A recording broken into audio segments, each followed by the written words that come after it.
Buenas tardes, mi nombre es Jesús Finol, soy estudiante del cuarto año de medicina, cursando en estos momentos la cátedra de anatomía patológica, en la cual hablaremos acerca de las patologías cardiovasculares. Comenzaremos hablando de la arteriosclerosis, que es una patología del aparato vascular, que no es más que el engrosamiento de la pared de una arteria, lo cual va a provocar que ésta pierda tanto su fuerza como su elasticidad. Dentro de esta tenemos tres patologías. Comenzaremos hablando de la arteriolesclerosis. Afecta a las arterias pequeñas y a las arteriolas. Esta presenta dos variantes anatómicas, como lo es la hialina, donde el engrosamiento es de tipo hialino por un aumento de las proteínas hialinizadas, como podemos ver en la imagen. Esto se ve más que todo en pacientes hipertensos y diabéticos. También tenemos la hiperplásica, o también conocida como piel en cebolla por su morfología, y se caracteriza por depósitos de fibrina. Luego tenemos la esclerosis calcificante de la media o de Monkever, que se caracteriza por depósitos calcificados en las arterias musculares, como podemos ver en la imagen, que tiene un color morado más intenso. Esta es más común en pacientes mayores de 50 años, visible desde el punto de vista radiológico y no suele ser clínicamente significativa. Por último tenemos la aterosclerosis, que es una enfermedad lentamente progresiva de los vasos, que se caracteriza por una lesión de la íntima del vaso, conocida como placa o ateroma, que ya veremos en una imagen. Tiene tres componentes principales. Tiene el componente celular, incluyendo las células musculares lisas, los macrófagos y las células T, la matriz extracelular, que incluye el colágeno, las fibras elásticas y los proteoglucanos, y los lípidos intracelulares y extracelulares. Acá podemos ver una vista interna, podemos apreciar las tres capas, la adventicia, la media y la íntima, y de color amarillo la placa de ateroma. Acá vemos una vista externa de la arteria basilar. Hablando un poco acerca de los factores de riesgo, tenemos que pueden ser tanto mayores como menores. Los mayores se dividen en no modificables y los modificables. Los no modificables son el aumento de la edad, sexo masculino, antecedentes familiares y las anomalías genéticas. De los modificables tenemos la hiperlipidemia, la hipertensión, el tabaquismo, la diabetes y la proteína C reactiva. De los menores tenemos algunos como lo son la obesidad, la inactividad física, el estrés, la dieta rica en carbohidratos, la ingesta aumentada de grasas saturadas y algunos microorganismos como lo es Clamidia pneumoniae. Esto afecta más que todo a las arterias de mediano y grande calibre, como lo son la aorta abdominal, las arterias coronarias, las popliteas, la torácica descendente, la carótida interna y el polígono de Willis. Hablando un poco acerca de la patogenia de la arteriosclerosis, decimos que es una respuesta inflamatoria crónica de las paredes del vaso ante una lesión endotelial, que es lo primero que ocurre como vemos en la imagen. Esta lesión puede ser por una hipertensión, tabaquismo, hiperlipidemia, toxinas, virus, etc. Esto me va a producir una disfunción endotelial, ya sea un aumento de la permeabilidad vascular, adhesión de los leucocitos y los macrófagos y la agregación plaquetaria. Luego podemos ver en la tercera imagen la activación de los macrófagos y reclutamiento del músculo liso y su migración hacia la íntima. En la siguiente imagen, en la cuarta, podemos ver a los macrófagos y las células musculares lisas engullen a los lípidos, y por último la proliferación del músculo liso, colágeno y más depósito de la matriz extracelular y los lípidos extracelulares, para finalmente formar lo que es la placa de ateroma. Hablando un poco acerca de la morfología, tenemos las estrías grasas, que son las lesiones más iniciales de la aterosclerosis. Estas comienzan formándose como pequeños puntos diminutos que con el tiempo confluyen entre sí. Allí podemos ver señalado con la flecha las estrías grasas. Estas pueden estar presentes en pacientes jóvenes, incluso hasta de un año de edad, y no presentan alteraciones del flujo. Desde el punto de vista microscópico podemos notar con las flechas señaladas las células espumosas. También tenemos las placas ateroscleróticas, que son pequeñas, de hasta 1,5 centímetros, pero se pueden unir para formar masas más grandes. Desde el punto de vista macroscópico podemos notar que son blanco-amarillo, y según la clasificación de la Asociación Americana del Corazón, estas placas ateromatosas se clasifican en 6 tipos, del 1 al 6, siendo esta última llamada una placa complicada, como podemos ver en la siguiente imagen, donde del lado izquierdo vemos una placa ulcerada señalada con la flecha, y del lado derecho vemos un trombo que es de color pardo rojizo. Estas placas complicadas también pueden presentar calcificaciones, hemorragias, roturas, o hasta incluso por la misma presión pueden llegar a presentar aneurisma. Desde el punto de vista microscópico podemos ver la rotura señalada con la flecha en ambas imágenes. Del lado derecho podemos ver la presencia del trombo. Ahora, ¿qué consecuencias nos puede traer una patología aterosclerótica? Puede ser un infarto al miocardio, enfermedad cerebrovascular isquémica, o también conocida como un ictus, o comprometimiento de los miembros inferiores, que es la gangrena. Ahora entrando en tema de las cardiopatías, hablaremos de la insuficiencia cardíaca, o también conocida como una insuficiencia cardíaca congestiva, que es producida cuando el corazón es incapaz de bombear la sangre con una velocidad suficiente para satisfacer las necesidades metabólicas de los tejidos, o cuando esto puede hacerlo solamente con altas presiones de llenado. Decimos que la insuficiencia cardíaca es la fase terminal de muchas cardiopatías crónicas. La insuficiencia cardíaca puede ser anterógrada o retrógrada. Cuando hablamos de una insuficiencia anterógrada es por una disminución del gasto cardíaco y la perfusión tisular. Y la insuficiencia retrógrada es por una acumulación de sangre en el sistema venoso. Las causas de la disfunción contráctil, es decir, en la sístole, pueden ser por cardiopatía isquémica, que es la más importante, puede ser por una sobrecarga de la presión, como en la hipertensión, y las miocardiopatías dilatadas. Si vemos que en las causas de la incapacidad de la relajación, es decir, en la diástole, tenemos la hipertrofia del ventrículo izquierdo, la fibrosis miocárdica, la amiloidosis y la pericarditis constrictiva. El corazón tiene diversos mecanismos de compensación que cuando estos fallan se produce una insuficiencia cardíaca, como lo son el mecanismo de Frank-Starling, que es el aumento de los volúmenes de llenados del corazón para luego al contraerse lo realice con una mayor fuerza. También tenemos los cambios estructurales miocárdicos como es la hipertrofia y la activación de los sistemas neurohormonales como la liberación de la noradrenalina y la liberación del péptido natriurético atrial y la liberación del sistema renina-angiotensina-aldosterona. Podemos ver desde el punto de vista macroscópico que hay una hipertrofia donde está aumentado de tamaño y de peso y vemos un engrosamiento de las paredes del ventrículo. Desde el punto de vista microscópico vemos hipertrofia de los miocitos con un aumento del tamaño de los núcleos, como señalan las flechas, y fibrosis intersticial. La insuficiencia cardíaca puede ser tanto izquierda como derecha. La insuficiencia cardíaca izquierda es causada principalmente por una cardiopatía isquémica que veremos más adelante, el infarto al miocardio. También puede ser por hipertensión arterial, valvulopatía aórtica y mitral y miocardiopatías primarias. La insuficiencia cardíaca izquierda es consecuencia de la congestión pulmonar pasiva por el retroceso de la sangre en la circulación pulmonar. Las manifestaciones clínicas de la insuficiencia cardíaca izquierda son la tos y la disnea progresiva que se asocian al ejercicio y luego al reposo. Los esputos espumosos y asalmonados que contienen siderófagos, que son las células características de la insuficiencia cardíaca. Estos son macrófagos que han digerido eritrocitos con hemoglobina y dentro de ellos se convierten en hemosiderina y adquieren una coloración específica, que ya los apreciaremos en una imagen. También tenemos la ortopnea, que es dificultad para respirar en decúbito, disnea paroxística nocturna y, por último, la fibrilación auricular. En la insuficiencia cardíaca derecha vemos que la principal causa es a consecuencia de una insuficiencia cardíaca izquierda, pero también puede ser producida de manera aislada asociada a patologías pulmonares, como la hipertensión pulmonar y el tromboembolismo pulmonar. También puede ser por una valvulopatía pulmonar o tricuspidia primaria.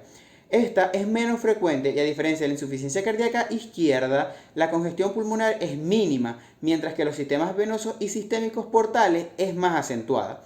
Las manifestaciones clínicas cursan con una congestión venosa y sistémica portal, como ya vimos, hepatoesplenomegalia, que ya veremos en la siguiente diapositiva, edema periférico, derrame pleural y ascitis.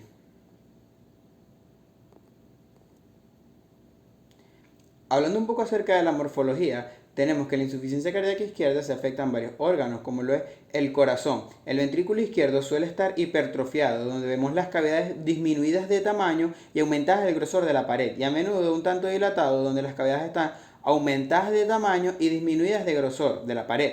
El pulmón, que es el órgano más afectado desde el punto de vista macroscópico, hay una induración parda que presenta un aumento de peso y tamaño. Se observa una superficie lisa y brillante y un tanto hematosa, como podemos ver en la imagen, debido a que cuando el ventrículo es insuficiente, la sangre se estanca en el circuito de las venas pulmonares y sufre una congestión. Desde el punto de vista microscópico, se aprecia un trasudado perivascular y el edema en los tabiques y los espacios alveolares. Las células de la insuficiencia cardíaca, llamados siderófagos, los podemos observar en esta imagen, de un color marrón. El riñón y el encéfalo también se ven afectados. En el riñón podemos ver una hipertrofia donde hay un edema y una congestión, está aumentado de tamaño y de peso. Y en el encéfalo ocurre una encefalopatía hipóxica que puede llevar al paciente a un estado de estupor o coma. En la insuficiencia cardíaca derecha, el hígado y el sistema portal son los más afectados. Desde el punto de vista macroscópico podemos observar una hepatomegalia que tiene un aspecto pardo rojizo por la hipoxia de los hepatocitos. Por la congestión pasiva podemos observar el hígado en nuez moscada, que es característico de la insuficiencia cardíaca derecha. Desde el punto de vista microscópico, observamos necrosis de los hepatocitos centrolobulillares y fibrosis centrolobulillar. Y también podemos observar en la foto la dilatación y el engrosamiento de las venas centrales y sinusoides. El riñón también se ve afectado de igual manera que el encéfalo, que este es el último en afectarse y puede producir de igual manera por la hipoxia. El paciente puede llegar a un estado de estupor o coma. Los espacios pleurales y pericárdicos también están afectados. Puede haber derrame específicamente del lado derecho, puede haber también ascitis y con respecto al tejido subcutáneo hay edema periférico en las zonas de declive, como puede ser un edema mareolar o peritibial. La cardiopatía isquémica es otra de las patologías de la cual hablaremos. Se designan al grupo de síndromes que están íntimamente relacionados y originados por isquemia miocárdica, o también podemos decir que se dan por un desequilibrio entre la irrigación del miocardio y la demanda miocárdica. Más del 90% de los casos de la cardiopatía isquémica es por una consecuencia de las lesiones obstructivas ateroscleróticas en las arterias coronarias, como en la descendente anterior izquierda, la circunfleja izquierda y la coronaria derecha. Otras causas, pero con menos frecuencias, pueden ser la hipertensión, la hipotensión, la neumonía y la anemia. Si la obstrucción es menos del 70% de la arteria, puede ser asintomático o incluso durante el esfuerzo.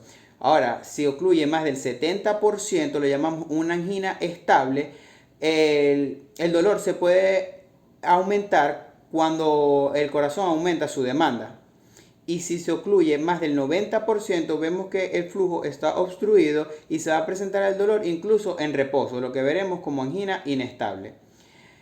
También se presentan como angina de pecho, la cardiopatía isquémica crónica, infarto del miocardio y la muerte súbita.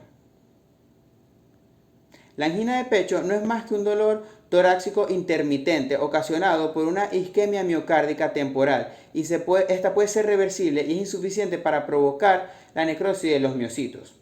Esta tenemos tres variantes anatómicas, como son la angina estable o típica, que es un dolor torácico opresivo que se puede irradiar a la mandíbula o al brazo y está asociado al esfuerzo y a un aumento de las exigencias, como podemos ver en la taquicardia, y se alivia con el reposo. También tenemos la angina variante de Prinzmetal o la clásica, que esta es menos frecuente que la anterior y es causada por espasmos arteriales coronarios. También tenemos la angina inestable, que se caracteriza por un dolor torácico que aumenta con esfuerzos mínimos o incluso durante el reposo. A diferencia del estable, esta no se alivia con el reposo. Generalmente es una señal de alerta ante un infarto del miocardio. En estos casos de la angina no podemos evidenciar alteraciones morfológicas debido a que la isquemia es transitoria y no ocurre necrosis del miocito, a diferencia del infarto del miocardio, que es la necrosis del músculo cardíaco secundario a una isquemia. Ahora bien, hablando acerca de las incidencias del infarto del miocardio, estos pueden aparecer prácticamente a cualquier edad, pero su incidencia aumenta con la edad. El 10% de los pacientes ocurre antes de los 40 años de edad. En el 40% de los pacientes ocurre antes de los 65 años de edad. Y no discrimina de raza, afecta tanto a blancos como negros de igual manera. Y en los hombres presenta un riesgo mayor que en las mujeres, hasta cierta edad, ya que luego el riesgo se iguala. Las manifestaciones clínicas, lo principal que presenta es un dolor torácico opresivo intenso que, a diferencia de la angina, dura de minutos a horas y no se alivia con el reposo. Este dolor se puede irradiar al cuello, a la mandíbula, al epigastrio o al brazo. También puede presentar taquisfigmia, disnea y náuseas, diaforesis, y en el 10 al 15% de los casos se puede presentar como un infarto silente o puede cruzar con signos y síntomas atípicos, más que todo en pacientes diabéticos por la neuropatía del diabético y en las enfermedades en pacientes de edad avanzada. Hablando un poco acerca de la patogenia del infarto del miocardio, es la oclusión de la arteria coronaria. En ellos ocurre una secuencia de episodios, como podemos observarlo en la imagen.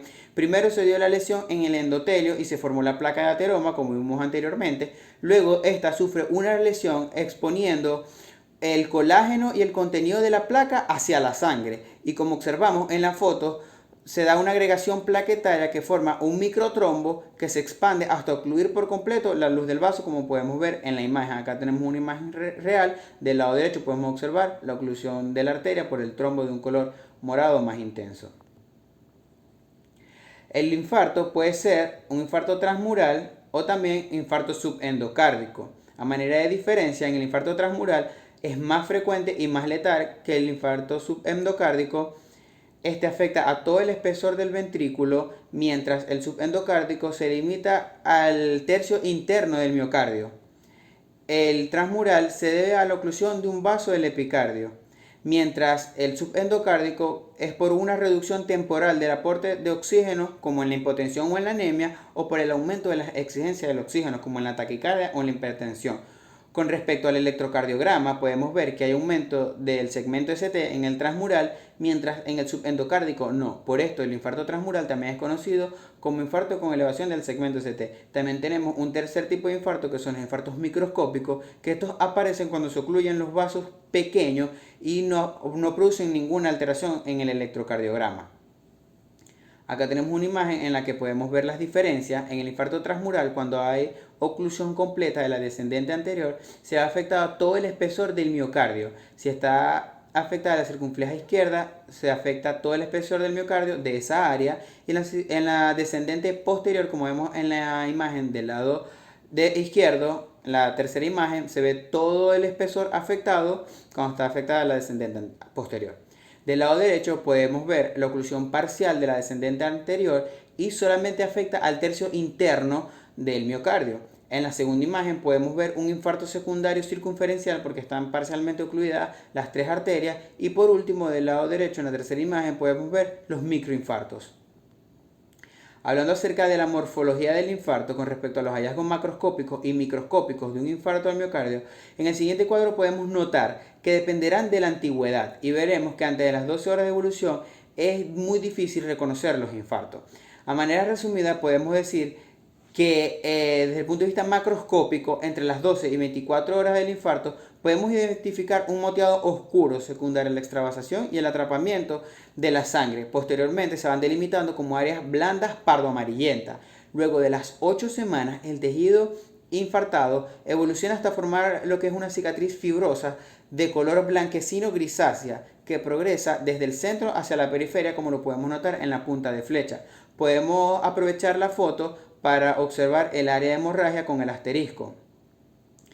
Desde el punto de vista microscópico, de igual manera, es difícil evidenciar alguna lesión característica como lo es la necrosis de coagulación antes de las 12 horas. En esta primera imagen podemos notar un infarto con un día de evolución en donde podemos ver la necrosis de coagulación y también la presencia de las fibras onduladas, que son aquellas que son fibras muertas incapaces de contraerse. Acá observamos un infarto que tiene de 2 a 3 días de evolución, donde vemos un infiltrado de neutrófilos. Acá vemos un infarto que tiene aproximadamente entre 7 y 10 días de evolución, donde hay eliminación de los miocardiocitos necróticos. Podemos ver que en la parte superior de la imagen están ausentes prácticamente y en la parte inferior de la imagen podemos notar algunos. En esta observamos un infarto que tiene ya aproximadamente 2 semanas de evolución, donde notamos un tejido de granulación y la neovascularización, que es muy característica de esta fase. Y por último podemos ver la densa cicatriz de colágeno coloreada en azul. Es importante destacar que en la cicatriz, ya después que está establecida por completa, no podemos determinar la antigüedad, ya que tiene un aspecto idéntico independientemente del tiempo de la antigüedad. Ahora, ¿cuál es el objetivo terapéutico? Pues es conservar la mayor cantidad posible de miocardio isquémico, lo que es llamado modificación por infarto por reperfusión. Acá podemos ver una imagen donde hay un miocardio reperfundido y desde el punto de vista microscópico podemos ver hemorragia y bandas de contracción, que es señalada con la flecha. Las consecuencias y las complicaciones del infarto del miocardio vemos que son rotura de la pared anterior, rotura del tabique ventricular, rotura del músculo papilar, pericarditis fibrinosa, podemos observar una superficie hemorrágica, un infarto anteroapical, podemos ver una disminución del grosor de la pared, señalado con la flecha, aneurisma del ventrículo izquierdo. También hay otras complicaciones como son el shock cardiogénico, la disfunción del músculo papilar, las arritmias, la dilatación de las cavidades, el trombo mural, que también lo podemos observar en esa imagen, y la insuficiencia cardíaca crónica, como dijimos que es la fase terminal de las patologías cardíacas crónicas. De las últimas cardiopatías que vamos a hablar tenemos la cardiopatía isquémica crónica, que esta aparece después de una lesión miocárdica isquémica como una respuesta compensatoria inadecuada, como por ejemplo en la hipertrofia. Hablando acerca de la morfología, tenemos aspectos que ya vimos anteriormente: cardiomegalia, aterosclerosis coronaria, y en ocasiones pueden haber trombos murales, como vimos en la imagen pasada. Desde el punto de vista microscópico, hay una hipertrofia miocárdica, vacuolización difusa de los miocardiocitos y fibrosis. Por último, tenemos la muerte súbita cardíaca, que esta se define como una muerte repentina que suele relacionarse con arritmias ventriculares mantenidas en aquellos individuos que ya tenían una cardiopatía estructural de base. Como ya vimos anteriormente, las enfermedades arteriales coronarias es la principal causa de muerte, representando entre el 80 y el 90% de los casos, pero también se puede presentar por otras causas, como lo es las alteraciones hereditarias o adquiridas del sistema de conducción cardíaco, alteración congénita de las arterias coronarias, prolapso de la válvula mitral, miocarditis o sarcoidosis, miocardiopatías dilatadas o hipertróficas, hipertensión pulmonar, hipertensión miocárdica. Muchas gracias por su atención, los invito a seguir viendo el resto de las presentaciones.